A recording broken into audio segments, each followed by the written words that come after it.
అలాగే భారత రాజ్యాంగం పైన ప్రజలందరికీ కూడా ఒక అవేర్నెస్ కల్పించడానికి రాజ్యాంగంలో ఏముంది అనే అటువంటి విషయాన్ని ప్రజలకు తెలియజేయడానికి ఎలాంటి కార్యక్రమాలు చేయాలని మీరు ప్రతిపాదిస్తున్నారు? మేమేమంటున్నామంటే ఇప్పటి వరకు మేము చేసిన కార్యక్రమాలు దాదాపుగా ఒక 5 మహా పెద్ద బహిరంగ సభలను ఏర్పాటు చేసి అతిరథ మహారథులందరినీ దానికి వచ్చేటట్లు చేసి ఒక మంచి మెసేజ్లు ఇవ్వడానికి ప్రయత్నం చేశాం. 5,000 మంది విద్యార్థులకు భారత రాజ్యాంగాలను ఉచితంగా ఇచ్చాం. అనేకమైనటువంటి పిల్లలకు అందరికీ కూడా ఎస్ఏ రైటింగ్స్ పెట్టి వాళ్లకు మంచిగా రాసినటువంటి పిల్లలకు భారత రాజ్యాంగ పుస్తకాలను బహుమతిగా ఇచ్చాం. అదే కాకుండా రాజ్యాంగాన్ని పాఠ్యాంశంగా పెట్టాలని చెప్పి నిరాహార దీక్షలు చేశాము, రాస్తారోకలు చేశాము. దాదాపుగా 20 కిలోమీటర్లు, 30 కిలోమీటర్లు, 50 కిలోమీటర్లు, ఒక దగ్గర అయితే మన కుత్బుల్లాపూర్ నుంచి కీసరా కలెక్టర్ ఆఫీస్ అంటే దాదాపుగా 40 కిలోమీటర్లు పాదయాత్ర చేసి అక్కడికి వెళ్లి కలెక్టర్ గారికి మెమోరాండం ఇచ్చి, సార్ మీ ద్వారా ఈ ప్రభుత్వాన్ని అడుగుతున్నాం, మీరు ప్రభుత్వానికి తెలియజేయండి,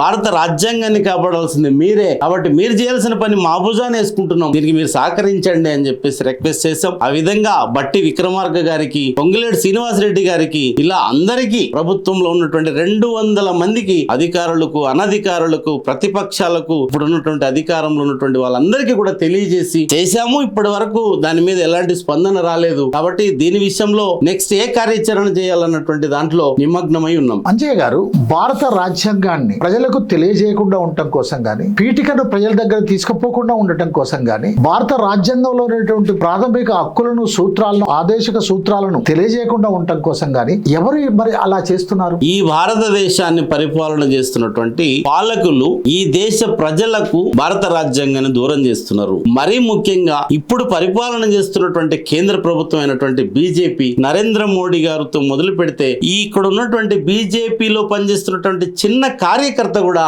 భారత రాజ్యాంగానికి వ్యతిరేకంగా పనిచేయడానికి ప్రయత్నం చేస్తున్నారు. ఎందుకంటే భారత రాజ్యాంగం వల్ల ఈ దేశంలో సమానమైనటువంటి హక్కులు, స్త్రీకి సమానమైనటువంటి హోదా, ఈ విధంగా పిల్లలకు చదువుకునే హక్కులు అన్ని వస్తున్నటువంటి విధానంలో ఇక్కడ ఉన్నటువంటి బీజేపీ మతోన్మాదులు ఇది ఓర్వలేక, ఈ విషయాలను తట్టుకోలేక, భారతదేశం సమానమని చెప్పే స్థాయి రాజ్యాంగం కల్పిస్తుంది కనుక అందుకు ఈ రాజ్యాంగాన్ని తొలగించాలి, ఈ రాజ్యాంగాన్ని తీసేస్తాము అన్నటువంటి అనేక సందర్భాలలో భారత రాజ్యాంగం మీద అవాకులు చవాకులు పేలి ప్రజలలో ఒక రకమైనటువంటి అలజడిని క్రియేట్ చేయడానికి బీజేపీ ప్రభుత్వం ప్రయత్నం చేస్తా ఉన్నది. మరి అలాంటి రాజ్యాంగాన్ని రక్షించుకోవడానికి మీరు ఎలాంటి కార్యక్రమాలు చేపడుతున్నారు? ఏ సంస్థలతోటి మీరు వాళ్ళు మరింత బలోపేతమై రాజ్యాంగ రక్షణ కోసం కార్యక్రమాలు చేయాలనుకుంటున్నారు? ఇప్పటి వరకు దాదాపుగా 100 ప్రజా సంఘాలతోటి గత నెల 22వ తారీఖున సుందరయ్య విజ్ఞాన కేంద్రంలో భారత రాజ్యాంగ మహాసమ్మేళనం అన్నటువంటి ఒక రౌండ్ టేబుల్ సమావేశాన్ని పెట్టి దాంట్లో 100 ప్రజా సంఘాలను మనం పిలిస్తే 111 ప్రజా సంఘాలు దాంట్లో పాల్గొన్నాయి. ఒక ప్రణాళికబద్ధమైనటువంటి ప్రణాళికను రూపొందిస్తున్నాము.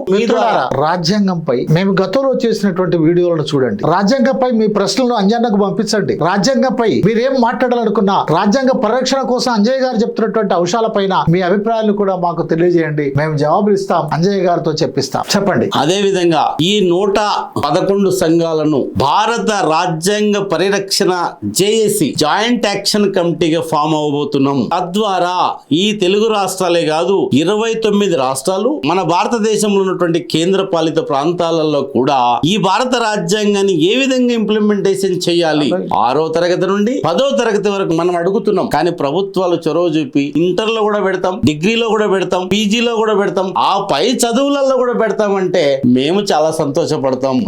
ఖచ్చితంగా జాయింట్ యాక్షన్ కమిటీ తోటి మేము మూవ్ అయి ఈ ప్రభుత్వాన్ని రాజ్యాంగబద్ధంగా డిమాండ్ చేస్తాం. అట్లా కాకపోతే మాత్రం రాజ్యాంగబద్ధ పోరాటాలకు కూడా మేము సిద్ధమవుతామని చెప్పి ప్రభుత్వాలకు తెలియజేస్తున్నాం. చాలా సంతోషం. మీ పోరాటాలు విజయవంతం కావాలని కోరుకుంటూ మర్చిపోకండి, బొజ్జ భిక్షమయ్య యూట్యూబ్ ఛానల్ సబ్స్క్రైబ్ చేయండి. ఎందుకంటే ఇది ఆర్థిక, రాజకీయ, సామాజిక, సాంస్కృతిక అంశాలపై ప్రజల్ని చైతన్యం చేసేటువంటి వీడియోలు చేస్తుంది. ఆయా నిష్ణాతులను పిలిపించి వాటిపైన మాట్లాడిస్తుంది. అందులో భాగమే ఈ రోజు మనం అంజయ్య గారితో మాట్లాడాం. జై భీమ్ అంజయ్య గారు. జై థ్యాంక్ యూ సార్. జై భీమ్. మీకు కూడా మీ ఛానల్ కూడా ప్రత్యేకమైనటువంటి జై భీమ్లు, లాల్ సలాంలు. రాజ్యాంగాన్ని పాఠ్యాంశంగా పెట్టేంత వరకు మీరు మాతో కలిసి రావాలని తప్పనిసరి అండి, మిమ్మల్ని తప్పనిసరి. Thank you. జై భీమ్.